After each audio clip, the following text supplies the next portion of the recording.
Assalamualaikum warahmatullahi wabarakatuh. Perkenalkan, nama saya Nur Rahman, jurusan D4 Arsitektur Bangunan Gedung, kelas 3A. Kali ini saya ingin mempresentasikan hasil tugas super saya, yaitu studi literatur bagian puskesmas. Pengertian puskesmas. Ini visi dan misi dari puskesmas. Ini tujuan dan fungsi dari puskesmas. Dan ini studi kasus pertama saya ambil dari Gang Sehat, Jalan Tani Makmur, Kota Baru, Pontianak. Studi kasus kedua dari Puskesmas Batu Retno 1. Studi kasus ketiga dari Puskesmas Panaguan. Studi kasus keempat Puskesmas Madurejo. Dan studi kasus kelima Puskesmas Pagaregung. Kebutuhan ruang. Ini pelakunya ada kepala puskesmas, kepala medis dan keperawatan, direktur umum dan operasional, karyawan medis, karyawan non medis, bidan, perawat, dokter umum, dokter gigi, dokter anak, dokter THT, satpam, pasien dan pengunjung, dewasa, remaja maupun anak-anak. Ini contoh beberapa fasad yang saya kumpulkan. Total kebutuhan ruang puskesmas non rawat inap, ada ruang kantor, yaitu ruang administrasi, ruang kantor untuk karyawan, ruang kepala puskesmas, dan ruang rapat atau diskusi. Ruang pelayanan ada ruang pendaftaran, rekam medis, pemeriksaan umum, tindakan dan gawat darurat, KIA, KB, dan imunisasi, pemeriksaan khusus, pemeriksaan gigi dan mulut, farmasi, persalinan, rawat pasca persalinan, laboratorium. Ruang pengunjung ada ruang tunggu, ruang ASI, sterilisasi, ruang cuci linen, ruang dapur, gudang, kamar mandi atau WC, baik laki-laki maupun perempuan, dan parkir kendaraan. Sama juga halnya dengan puskesmas yang rawat inapnya, ruang rawat inap. Site, kita masuk ke site. Kali ini lokasi yang saya pilih yaitu Kecamatan Pontianak Kota, yaitu tepatnya pada simpang 4 antara Jalan Kesehatan dan Jalan Nirbaya. Alasan saya memilih site ini karena lokasi site dekat dengan permukiman warga, dan selain itu di sekeliling site terdapat banyak gang. Peraturan KDB, KLB, dan GSB.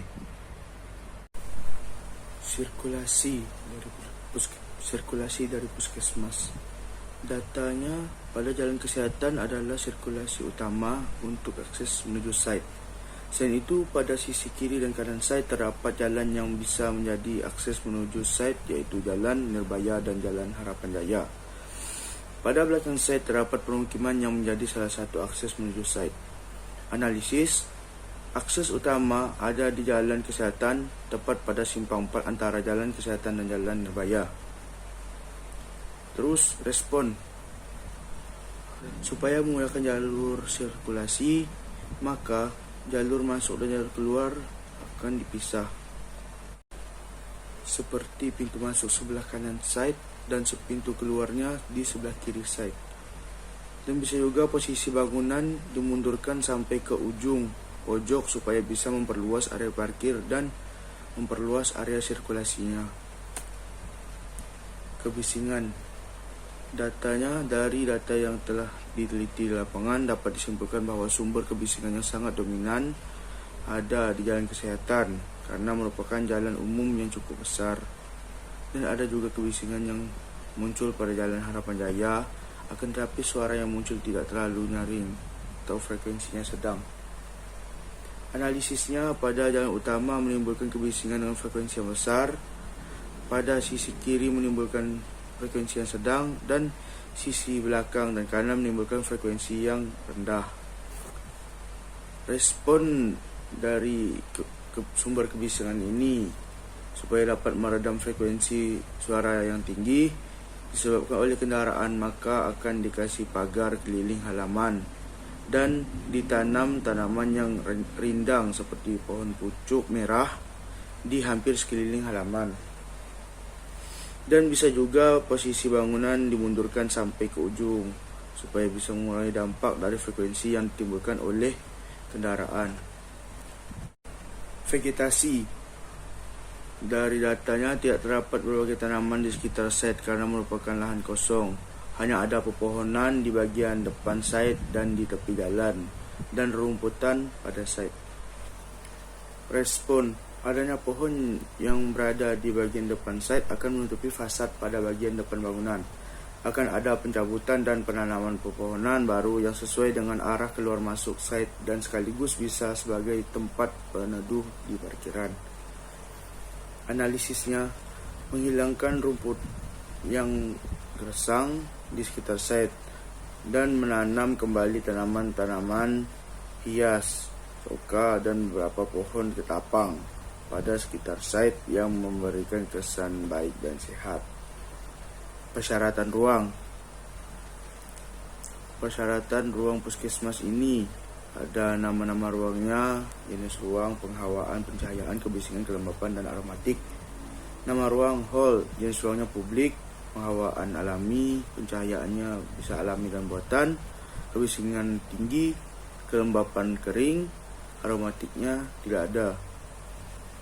Nama ruang tunggu, jenis ruangnya publik, penghawaannya bisa alami dan buatan, pencahayaan alami dan buatan, kebisingan tinggi, kelembapan kering, aromatiknya iya ada.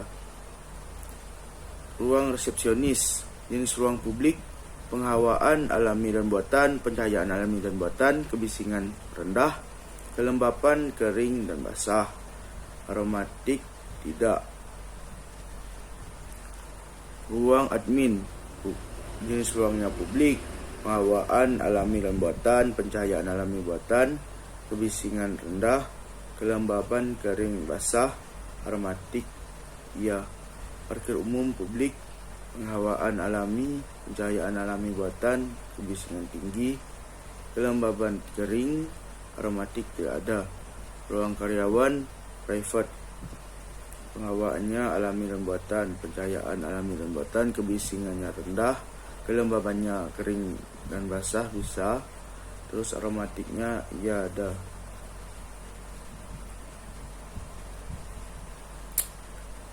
Ruang kepala puskesmas, jenis ruang private, penghawaan alami dan buatan, pencahayaan alami dan buatan, kebisingan rendah, kelembaban kering, aromatik ya ada. Parkir karyawan, loket pendaftaran, ruang inap, parkir ambulan, toilet umum, toilet private, dan toilet pegawai. Ruang CCTV, ruang genset, ruang solat, ruang wudhu, ruang sterilisasi, ruang bersalin, dan ruang pasca bersalin. Ruang tunggu bersalin, ruang periksa anak, ruang periksa gigi, gudang, ruang rapat, ruang direktur, dan laboratorium. Ruang jaga, ruang UGD, dapur, ruang ASI, ruang farmasi, ruang arsip, dan ruang bayi. Analisa pola aktivitas pelaku. Ada pelaku, aktivitas pelaku, kebutuhan ruang, dan sifat ruang. Ada kepala puskesmas private, terus dokter umum private, karyawan medis publik, karyawan medis private and service, pelaku pasien publik, dokter gigi private, dokter anak private, bidan private. Ruang seperti hal dan ruang tunggu dekat saling berhubungan, seperti ruang resepsionis dan ruang admin dekat tidak berhubungan. Dan ada juga yang seperti ruang wudhu dan ruang sterilisasi jauh tidak berhubungan. Organisasi ruang lantai 1, organisasi ruang lantai 2, zoning lantai 1, yang warna biru ini private, warna merah ini publik, dan abu-abu ini service. Zoning lantai 2 juga sama, warna biru private dan warna abu-abu service. Loading juga sama, yang biru private, yang merah publik, dan abu-abu service. lantai 1 dan lantai 2 sama. Hubungan ruang lantai 1. Ini hubungan ruang lantai 1 ini, yang warna biru ini sama private, warna merah publik, dan abu-abu ini service. Terus untuk tanda panahnya, yang warna kuning itu sangat erat hubungannya, yang warna hitam erat, dan yang warna hijau tidak erat. Seperti contohnya parkir umum ke ruang UGD hubungannya sangat erat. Parkiran umum ke musola hubungannya erat. Tapi seperti ruang bersalin ke gudang itu hubungannya tidak erat. Sama halnya dengan hubungan ruang di lantai 2. Seperti ruang kepala puskesmas ke ruang rapat hubungannya sangat erat, dan seperti ruang TU ke ruang CCTV hubungannya erat. Dan juga seperti ruang kepala puskesmas ke ruang rawat inap pria hubungannya tidak erat. Sekian hasil yang dapat saya sampaikan. Jika ada kekurangan mohon dimaafkan. Saya tutup. Wabillahi taufiq wal hidayah. Wassalamualaikum warahmatullahi wabarakatuh.